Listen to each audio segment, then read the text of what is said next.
Thank you very much for those flattering words. I'm just a teacher. But like all teachers, I have some extraordinary privileges. Ordinary people have few children. I have thousands of them. And I've been fortunate enough to get their love and affection all across.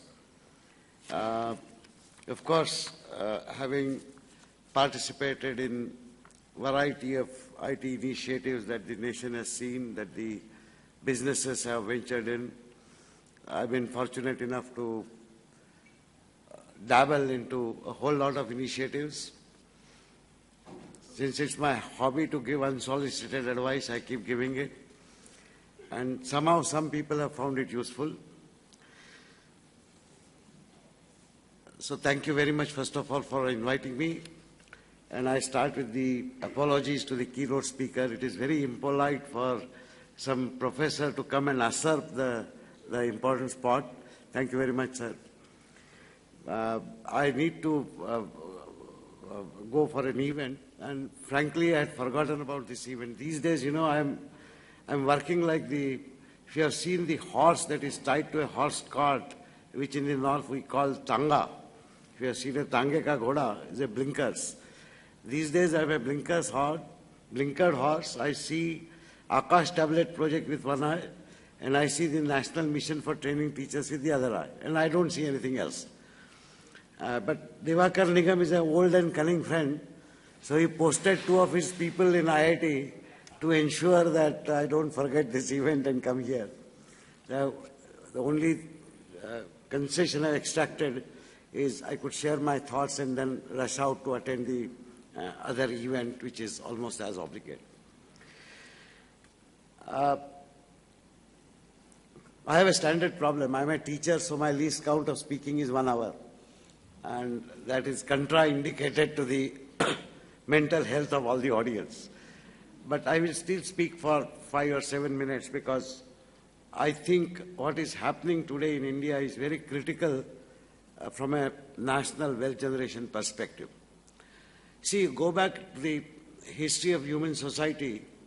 The prosperity of the society has always been dependent on the wealth generation capability of the society. And of course, in any society, there will be some very smart people, there will be leaders, there will be followers, there will be a bunch of people who will do work diligently. And the capacity of wealth generation, therefore, depends upon the kind of businesses that people engage into. I don't know how many of you are aware, but till 15th century, China and India accounted for 50% of the global GDP. Many people find it unbelievable. The individual GDP of China and India was larger than the combined GDP of Europe at that time. Now that was possible because the wealth-generating engines were largely agrarian. The economy was agrarian. And as you all know, agrarian economy generates wealth proportional to the number of people working in that economy. Since China and India had very large population, obviously we generated larger wealth. Industrialization changed everything. And subsequently, the infusion of information technology into businesses has changed everything completely. In today's economy, what we call knowledge-based economy, the wealth generation will depend increasingly on the capability of a society to handle information effectively, efficiently, and affordably. That is going to be the key point. So you can't run a conventional industry efficiently unless you have these things. In fact, you can't even run agriculture. You can't run any business efficiently unless you have these capacities. Now, these capabilities of handling information, as I say, efficiently, effectively, and affordably depends on multiple things. One, how well is the population getting educated on handling information? The nation is doing something, but much is to be desired. Once the education comes to some end, people join businesses.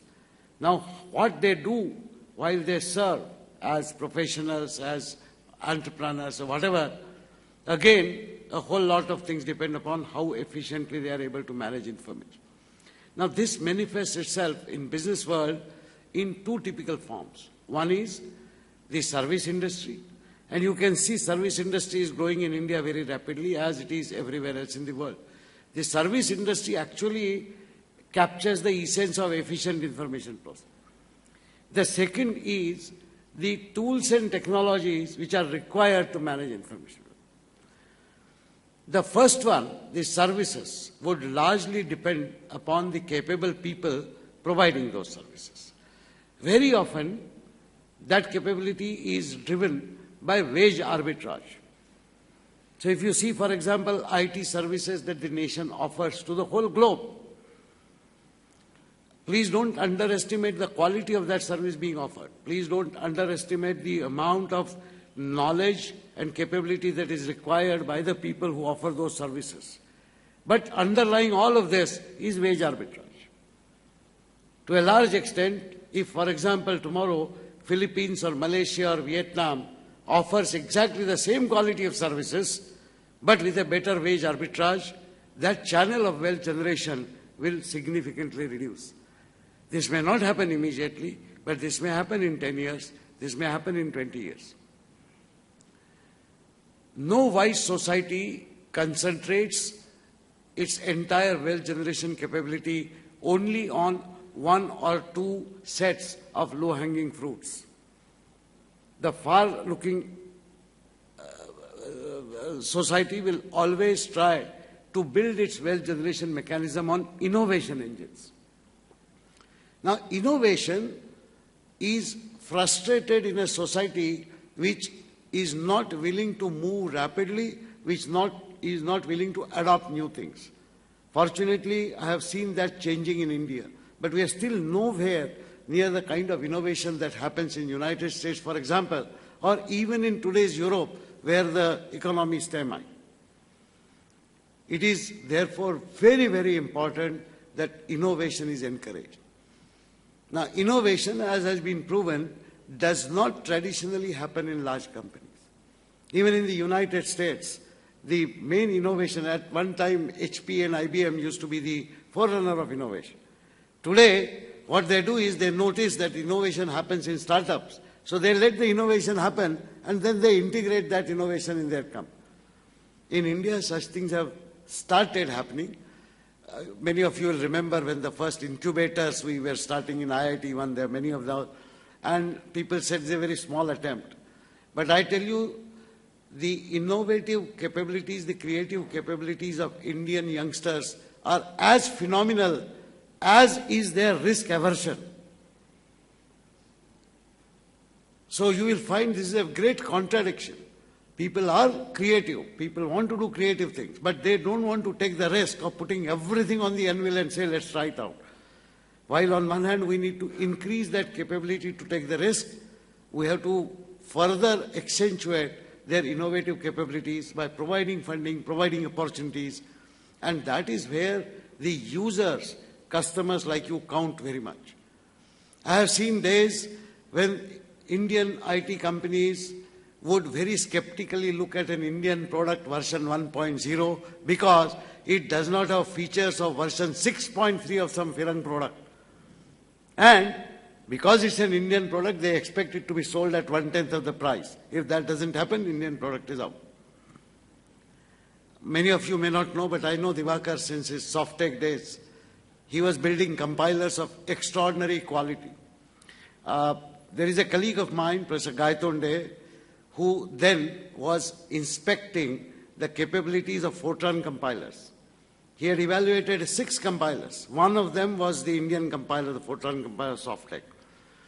He was comparing the compactness of the code generated and the efficiency of the code generated, how much it takes to solve an extremely heavy computational problem. It is not well known that the best compiler was Softtech compiler. What is also not known is in those days, software could not be sold, it could only be copied. People were not willing to pay money for software. Hardware industry was responsible for that. So you bought a machine, a 8-bit computer for 3 lakh rupees, and the software came free along with it. So one person wrote software, others copied. We have come a long way from there. People in India are willing to pay for the software. People in India are willing to pay, just like they pay for services, they pay for support, they are willing to pay for it. And this is a great change, I tell you. Okay. After Softtech was closed, I was worried whether my friend Diwakar has given up his penchant for product. And I met him in one dingy stall in Computer Society of India's hall somewhere here. I think not BKC, but wherever. And I said, "What is it, Diwakar? So are you selling stones?" He says, "No, I'm starting to build a product." And then that was the beginning of my understanding of the document management system. Well, this may be just one product. I'm amazed to see that in the last few years, several additional things have been added. Someday when I get out of my Ghoda image, I will come and inspect more of those things. But this is a great job that Newgen has done. Now my only wish is that having established a good foothold in the Indian market, where you got feedback from the Indian users, which must have gone into making your product better, win the world. Go over to the whole world. There is absolutely no reason why Indian products cannot start dominating the world. Our products have good features, but our products lack the agility and the marketing that is required to go out to the globe. You should do that. I will also tell you that amongst the IT users, of course, I know most of the banks because of my past association with the financial world, and of course friends like L&T and so on. But I'll tell you, some of these users are, including some public sector organizations such as LIC, they are absolutely great users. They are in no way anything less than the best and most efficient businesses that you find in the world. I was chatting with him on the initiatives that ICICI has taken. I don't think some of those things are even attempted by many global companies. I would submit, friends, that just as the IT users have matured and become extremely good in this nation, so has IT innovation matured. They all need to now move global, and I think we are ready to jump on the global bandwagon. So on the 20 years anniversary, I would only wish Newgen good luck. Godspeed to you and Godspeed to your customers to do great things in life. Thank you very much.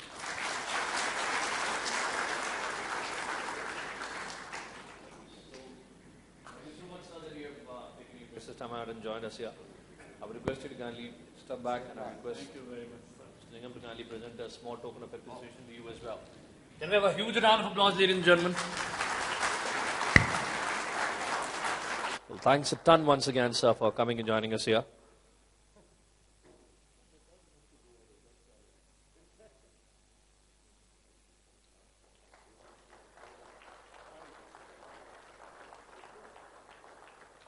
Once again, thank you so very much, Mr. Pathak, and thank you, Mrs. Pathak, as well. Thanks a ton, ma'am, for joining us here.